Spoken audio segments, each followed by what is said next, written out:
एका गद्दारासाठी अधपतन केलं, अपमानित केलं, ते आता मोठ्या गोष्टी बोलत असतील, असं झालं तसं झालं. 2.5 वर्ष तुम्ही एका गद्दाराला मुख्यमंत्री केलं शिवसेनेतल्या. 2.5 वर्ष तुम्ही शिवसेनेतल्या एका गद्दाराला मुख्यमंत्री केलं.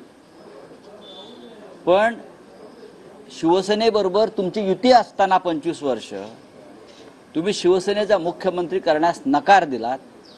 त्याच्यामुळे देवेंद्र फडणवीस हे खोटं बोलतायत. त्या संपूर्ण प्रक्रियेमध्ये मी होतो चर्चेच्या, मला माहिती आहे. चर्चाच करायला तयार नव्हते हे लोक कोणत्याही प्रकारे. मुख्यमंत्री पदावर चर्चा होणार नाही हे वारंवार सांगितलं जात होतं. आणि आमचं असं म्हणणं होतं की आपलं जे ठरलेलं आहे त्याच्यावर चर्चा व्हायला हवी.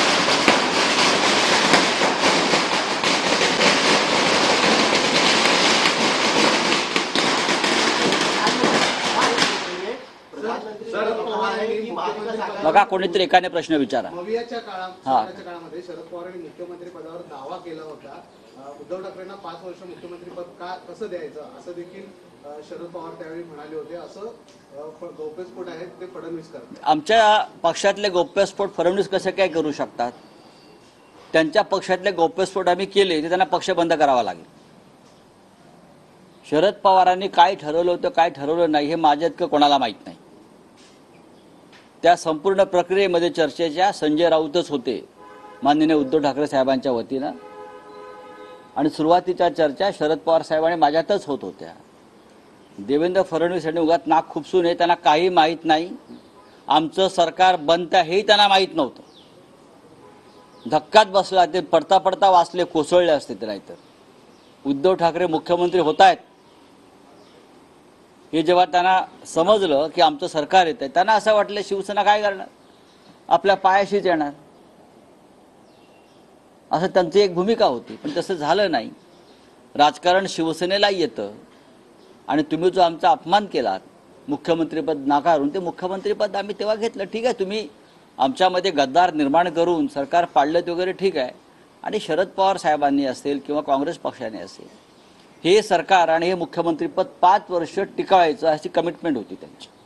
देवेंद्र फडणवीस यांना खोटं बोलण्याचा रोग लागलेला आहे गेल्या 2.5-3 वर्षापासून. आणि महाराष्ट्राचं नुकसान त्याच्यामुळे झालेलं आहे. शरद पवारांचा तालुक्याचा नेता म्हणून असा उल्लेख राज ठाकरे यांनी केला. अरे सोडून द्या हो. कोणी बोलायचं शरद पवारांवर? कोणी बोलायचं? तालुक्याचा नेता, गावचा नेता? तुमच्या नरेंद्र मोदींना जाऊन विचारा शरद पवार काय आहेत ते. जे तुमचे नेते आहेत सध्याचे, त्यांना जाऊन जरा विचारा की पवारसाहेब काय आहेत. अमित शहाना विचारा पवारसाहेब काय आहेत.